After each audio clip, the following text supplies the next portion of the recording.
يكرهون الصهيونية ويقفون ضد إسرائيل، ليسوا مسلمين ولا حتى مسيحيين، بل يهود مثلهم مثل سكان إسرائيل، ومع ذلك يقفون ضدها. حركة يهودية تأسست قبل تأسيس إسرائيل ووضعت دولة الاحتلال عدوها الأول، يشاركون بالاحتجاجات ويرافقون الفلسطينيين بالمسيرات، حتى أن أحدهم كان وزيرا في حكومة ياسر عرفات. ناطوري كارتا، يهود ضد إسرائيل.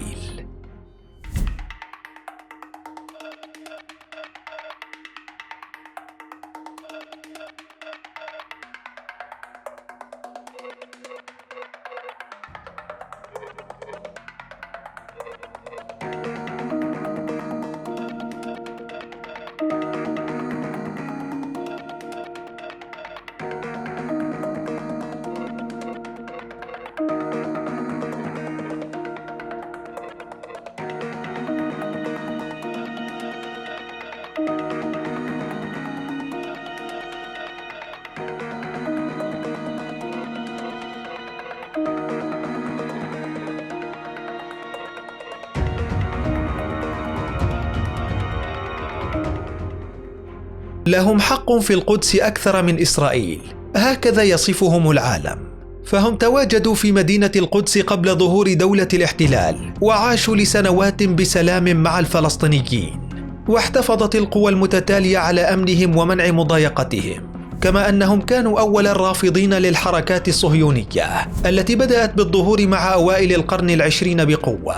ناطوري كارتا أو حراس المدينة كما يسمون باللغة الآرامية هي حركة يهودية تأسست عام 1938، أي قبل تأسيس دولة إسرائيل ب10 أعوام، وأخذت على عاتقها محاربة الصهيونية بكل أشكالها. فمؤسسيها كانوا من سكان القدس، وأغلبهم مهاجرين قدموا للقدس من ليتوانيا والمجر، وذلك خلال فترة الحكم العثماني لفلسطين، وعاشوا بسلام مع بقية سكان المنطقة، حتى أنهم اعتبروا يهود فلسطين، فهم يتبعون لليهودية الأرثوذكسية ويعتبرون من اليهود المتشددين أيضا.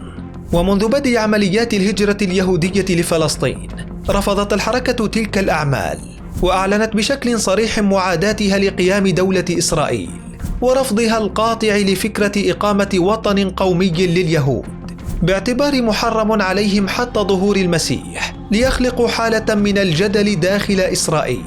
فمع إعلان قيام دولة إسرائيل أجبر يهودي ناطوري كارتا على الهجرة مثلهم مثل الكثير من الفلسطينيين، حيث رفض عدد كبير منهم العيش تحت سلطة الاحتلال، فاتجهوا إلى عدة مدن حول العالم، كان أبرزها لندن ونيويورك، حيث باتت لديهم أفرع رئيسية فيها، واستمروا منها بالوقوف ضد الصهيونية. وقد تعرض من بقي منهم للتضييق، حيث نفت حكومة إسرائيل العشرات منهم على مدار السنوات الماضية، وذلك لرفضهم التعامل معها ودفع الضرائب. كما أجبر عددا آخر على الهروب بسبب المضايقات الأمنية، وتعرض بعضهم للاعتقال والتعذيب في بعض الأوقات، لكن الحركة احتفظت بمقرها الرئيسي في القدس. وكل تلك التضييقات أتت بنتائج إيجابية عليها، حيث انتشرت الحركة بقوة في لندن ونيويورك، ونجحوا بإنشاء مؤسسات تثقيفية ودور نشر ومنظمات أخرى تابعة لهم، أبرزها منظمة أصدقاء القدس في نيويورك. أما عن معتقدات الحركة فإنها تقوم على أن استخدام القوة لاستعادة الأرض المقدسة قبل عودة المسيح مخالف لإرادة الله، وذلك بناء على التلمود البابلي، كما أنه محرم أن يثور اليهود على الدول غير اليهودية، وعليهم أن يبقوا مواطنين أوفياء للدول، وذلك خلال فترة المنفى التي كتبها الله عليهم. ومن جهة أخرى يرفضون ممارسات إسرائيل بشكل خاص، لاعتقادهم أنه محرم على اليهود كافة أن يقتلوا أو يؤذوا أو يذلوا أقواما غيرهم. وعلى هذا الأساس تعمل الحركة منذ سنوات على تقديم المعرفة لليهود عامة، وذلك لفهم المعتقدات والفلسفة الخاصة بالحركة بشكل صحيح. ويؤكد القائمين على الحركة أن أعداد المتأثرين بها يزدادون كل عام، خصوصا في أوساط مواطني دولة إسرائيل الذين اكتشفوا أنه من الصعب عليهم العيش بأمان في تلك الدولة.